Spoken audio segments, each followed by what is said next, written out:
रोहित की दीदी समीक्षा की शादी अर्पित से हुई थी। रोहित 20 साल का था, जो कि अपना पूरा दिन मोबाइल पर ही निकालता था।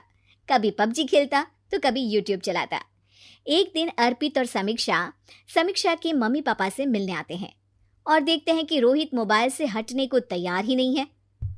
अरे रोहित, तुम्हारी तो आईआईटी की परीक्षा है ना? तुम तैयारी नहीं कर रहे हो परीक्षा की? वो सब तो मोबाइल पर ही हो जाएगा। ये देखिए, ये है गूगल।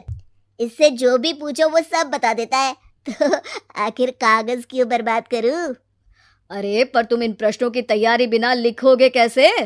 उसमें क्या है, ये देखिए नोटपैड, बिल्कुल कॉपी जैसा है, इसी पर कर लूंगा। हम जब तुम्हारी उम्र के थे तब हम दोस्त मिलकर प्रश्न हल किया करते थे। उससे हमारी हैंडराइटिंग की भी प्रैक्टिस हो जाती थी और समय का भी अंदाजा लग जाता था। और फिर साथ में हम एक दूसरे की मदद भी कर देते थे अगर कोई अटक जाए तो। आपका जमाना अलग था जीजा जी। अभी जमाना फास्ट और स्मार्ट हो गया है। जमाना क्या, अब तो फोन भी स्मार्ट हो गया है।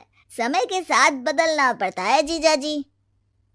अब बस भी कीजिए आप, हर चीज को लेक्चर में बदल देते हैं। रोहित अच्छा कर लेता है परीक्षा में। इतने में अर्पित के सास ससुर जी आ जाते हैं हॉल में, और अर्पित इस बारे में बात नहीं करता।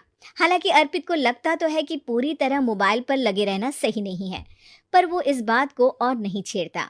ऐसे ही 2 दिन निकल जाते हैं। समीक्षा, मुझे काम से फोन आया था, मुझे वापस काम पर लौटना पड़ेगा। पर हमें आए हुए तो 2 ही दिन हुए हैं। अभी चले गए तो माँ और पापा को अच्छा नहीं लगेगा ना। अच्छा ठीक है, तुम रुक जाओ, मैं काम खत्म करके फिर लौट आऊंगा। एक काम कीजिए ना, परसों रोहित भी परीक्षा के लिए निकलेगा, आप उसी के साथ निकल जाना। दोनों वैसे भी बात नहीं करते, साथ में जाएंगे तो हो सकता है आप लोग आपस में बातचीत भी करने लग जाओ। ठीक है, मैं काम को 2 दिन टाल सकता हूँ। उसी रात जब सब खाना खाने बैठे थे, तो अर्पित अपने जाने की खबर बाकी लोगों को बताता है। मुझे काम के लिए वापस जाना होगा। अरे बेटा, पर अभी तो तुम आए हो, इतनी जल्दी चले जाओगे? नहीं माँ जी, समीक्षा यहीं रहेगी और मैं जल्दी काम खत्म करके वापस आ जाऊंगा। ठीक है, काम भी ज़रूरी है। वैसे कब निकलोगे बेटा? 2 दिन में। मैंने सुना है कि उस दिन रोहित को भी परीक्षा के लिए जाना है, तो कल मैं दोनों की टिकट करा लेता हूँ बुक। मेरी टिकट रहने दीजिए जीजा जी, मैं तो फोन से ही करवा लूंगा। हाँ, पर कोई दिक्कत हो गई तो? अरे कोई दिक्कत नहीं होती जीजा जी, फोन सब कर सकता है। हमारे फोन के रिचार्ज से लेकर टीवी का रिचार्ज सब रोहित यही फोन से बैठे बैठे कर देता है। अब ये नई चीज तो हमारे समझ के परे है, पर अच्छा है कि रोहित जानता है। हमारी मेहनत इतनी कम हो गई भाई। हाँ, पर अगर टिकट नहीं मिली तो? अर्पित की बात पूरी होने से पहले ही बिजली चली जाती है। अरे ये क्या हो गया, आपने बिजली का बिल भर तो दिया था ना? अरे नहीं, मैं तो भूल गया था। अरे टेंशन मत लो माँ। देखा जीजा जी, आप बिजली का बिल भी भर सकते हो, समय बदल गया है। एक बार फिर अर्पित इस बात पर बहस नहीं करता। अगले दिन जाकर अपनी टिकट करवाता है और पैकिंग कर रहा होता है, जब शाम को अचानक से रोहित के चिल्लाने की आवाज आती है। नहीं, प्लीज प्लीज हो जा, ऐसा मत कर यार, प्लीज हो जा। अरे क्या हो गया रोहित? दीदी, सर्वर हैंग हो गया, मेरी टिकट नहीं हो पाई दीदी। क्या मतलब टिकट नहीं हो पाई? इतने में वहां रोहित के मम्मी और पापा भी आ जाते हैं।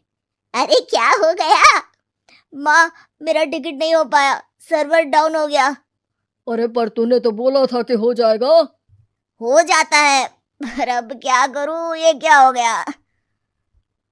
अब कल की तो कोई बस भी नहीं है, ना ही अब टिकट मिलेगी ट्रेन की कल के लिए। मुझे तो कोई रास्ता नहीं दिख रहा। अब फिर लगता है मेरा ये साल बर्बाद हो जाएगा। घर पर एकदम से दुख का माहौल छा जाता है और सब रोहित को डांटते हैं, पर इतने में अर्पित वहां आ जाता है। आप सब रोहित को क्यों डांट रहे हैं? आपने ही तो उसे बढ़ावा दिया था ना। लेकिन इसकी लापरवाही के कारण इसकी परीक्षा छूट जाएगी। इसने तो हमसे कहा था कि टिकट हो जाएंगे।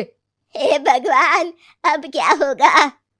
चिंता करने की कोई बात नहीं है, मैंने एक एक्स्ट्रा टिकट करवा ली थी। मैं समझता हूँ कि मोबाइल हमारा ही काम आसान करने के लिए है, पर उस पर ही पूरी तरह से निर्भर होना तो गलत बात है ना। रोहित, टिकट को देखकर बहुत खुश हो जाता है और जोर से जाकर अपने जीजाजी के गले लग जाता है।